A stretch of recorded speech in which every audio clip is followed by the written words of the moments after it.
परोपकार पद्धति की। बोले भवन्ति नम्रास्तरवः परोद्गमयी, भवन्ति नम्रास्तरवः परोद्गमयी, नवाम्बुभिर्दूरविलम्बिनो घनाः, अनोद्धता सत्पुरुषा समृद्धिभिः,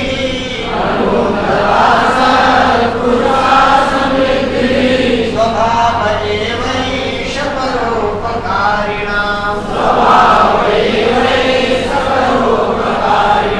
निकटतरवः फलोद्गमैः नम्राः भवन्ति। ये उदाहरण आ दे रहे हैं। यहाँ वृक्ष विनम्र होते हैं ये बताना अभीष्ट नहीं है। अभीष्ट ये बताना है कि परोपकारिणाम एषा स्वभावः एव, परोपकारियों का यह स्वभाव ही है ना। तो परोपकार पद्धति में परोपकारियों की ही बात करें, जो पर उपकार करें, जो दूसरों को उपकार करे वो परोपकारी। तो परोपकारिणाम षष्ठी का बहुवचन हो गया, परोपकारिणाम परोपकारियों का। अब फिर एव धन ऐसा संधि हो गई, एव के बाद में आए आगे हो गया। तो परोपकारिणाम ऐसा स्वभाव एव, परोपकारियों का तो यह स्वभाव ही है। क्या स्वभाव है?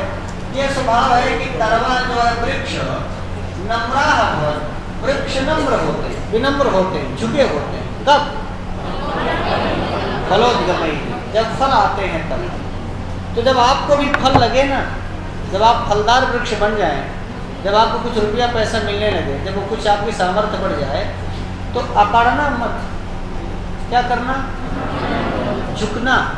परोपकारियों का, वृक्षों का ये स्वभाव बताया गया। हो सकता है वृक्ष में जब तक फल ना लगे तब तक सीधा रहे, फल लगे तो और झुक जाता है, और झुक जाता है।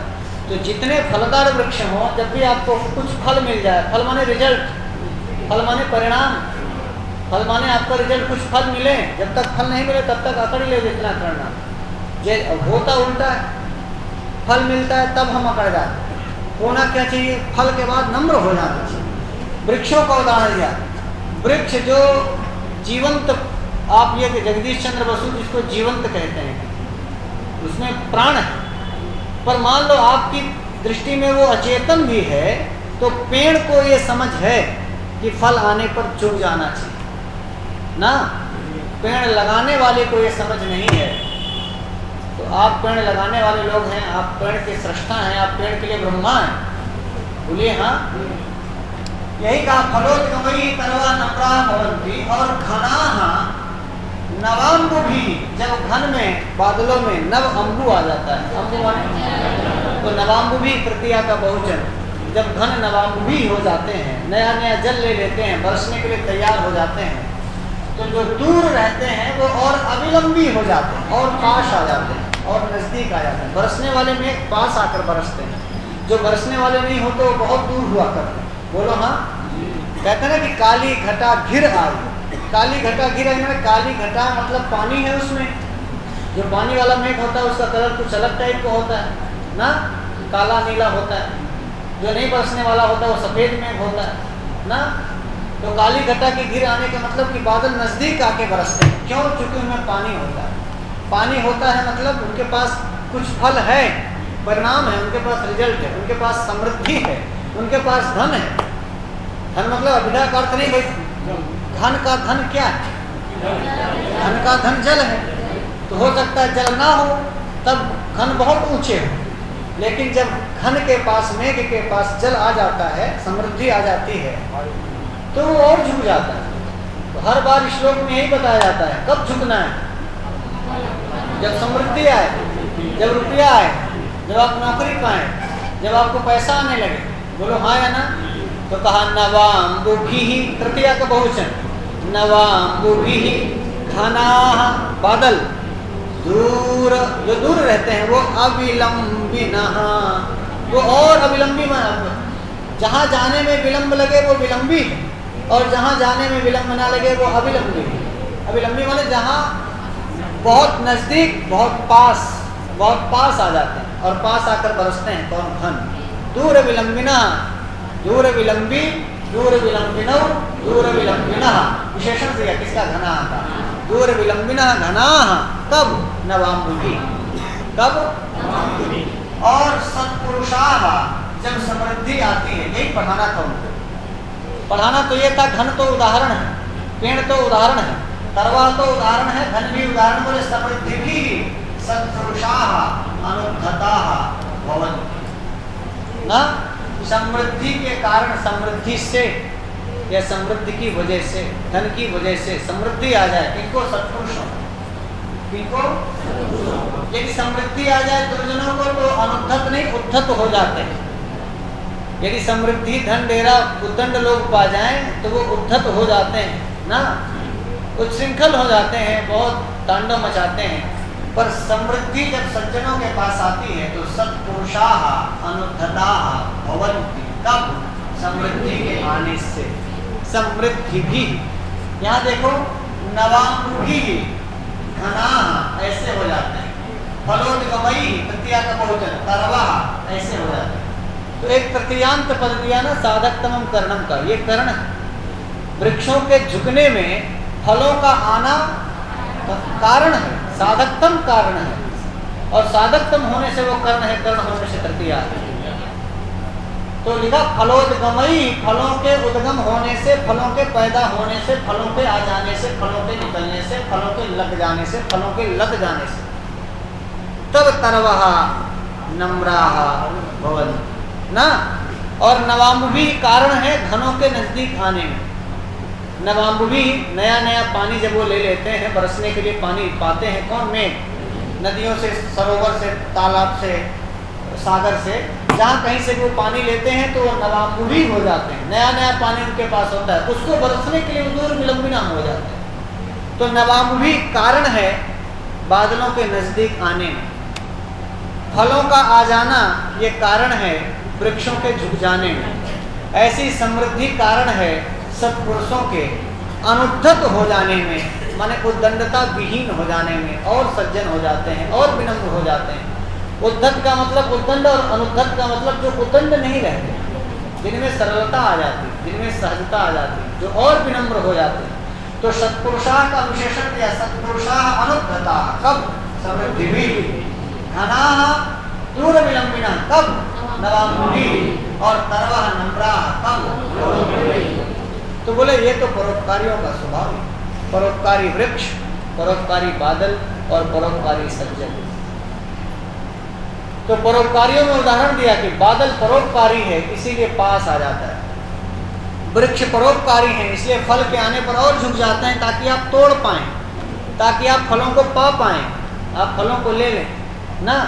कभी किसी वृक्ष ने अपने फलों को तोड़ने से मना किया? कभी कोई नदी अपना पानी लेने से मना करती? नहीं।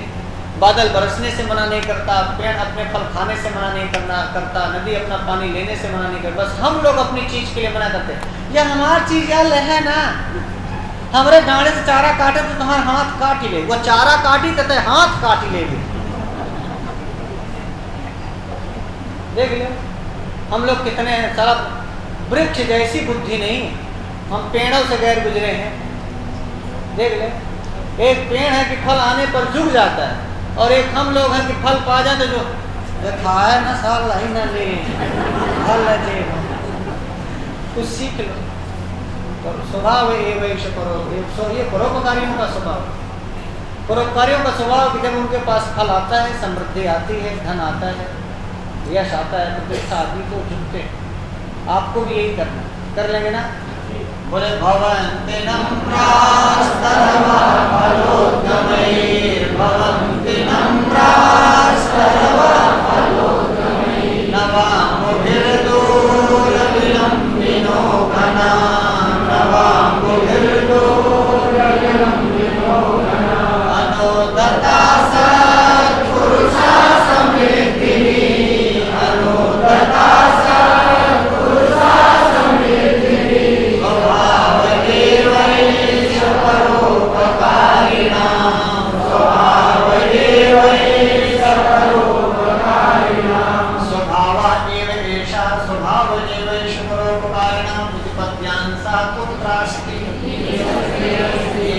हिस्सा कहाँ है?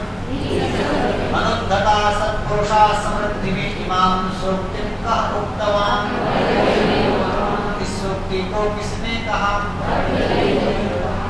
क्या कहेंगे? और लिखा श्लोक छंदः वंशस्थ छंदः अत्र श्लोके प्रयुक्तः तरवः इत्यस्य को अर्थः तरुः तरुः वृक्षः वृक्षौ समृद्धिः इत्यप्रकार विभक्ति की समृद्धि में क्या है? सु औजस विष का वो भी है। अब विष का जो सा है वो विसर्ग हो गया, विष का जो सा है वो तो हो गया सु औजस अमोषष्टाभ्याम विष का वो विष है, तृतीया का बहुवचन। वो तो विसर्ग है, गम धातु है, अब प्रत्यय है उद्गम बन जाएगा। क्या बन जाएगा?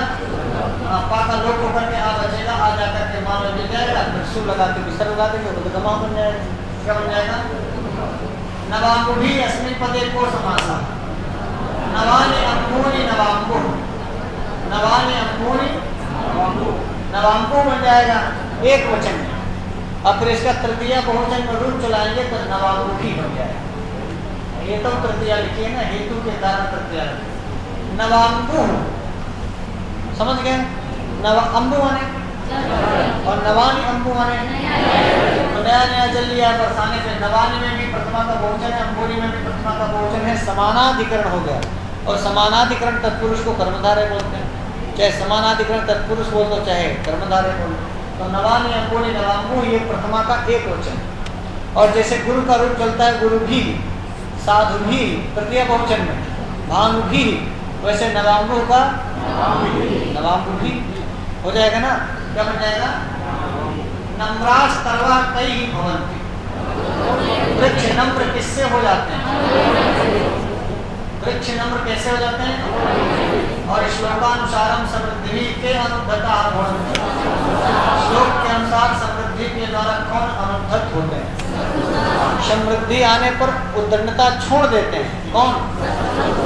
सत्पुरुषाः। सत्पुरुषाः अनुद्धताः भवन्ति। सत्पुरुषाः में प्रथमा का बहुवचन है, अनुद्धताः में भी प्रथमा का बहुवचन है। और सत्पुरुषों के अनुद्धत होने में माने उद्दंड विहीन होने में, माने सज्जन होने में, सरल होने में कारण है क्या? समृद्धि ना। नवाम्बु अस्मिन् पदे को संधि कश्च विच्छेदः। नव अम्बु करेंगे नवाम्बु बन जाएगा, नव अम्बु करेंगे क्या बन जाएगा? नव माने और अम्बु माने नया जल, माने अभी अभी का जल लिया गया है। जल कोई नया पुराना होता नहीं है। जैसे मान लो आज वो जल लिया और 10-15 दिन कहीं नहीं बरसा, 15 दिन का जल है तो पुराना जल है ना। आज ही लिया आज ही बरस दिया तो मतलब नया नया जल लिया। नदी से, सरोवर से, समुद्र से जल लेते हैं और फिर उनको बरसते हैं। वर्षत शतसा लक्षणम किम? जगौ का मतलब जगन दगन और जलौ का मतलब जगन दगन। तो जिसमें जगन दगन हो उसको उदीरितम माने कहा जाता है। वंशस्थ तो माने तो, वंशस्थ तो उसको कहा जाता है जिसमें जतौ और जरौ। जतौ का मतलब जगन दगन और जरौ का मतलब जगन दगन। कोई दिक्कत?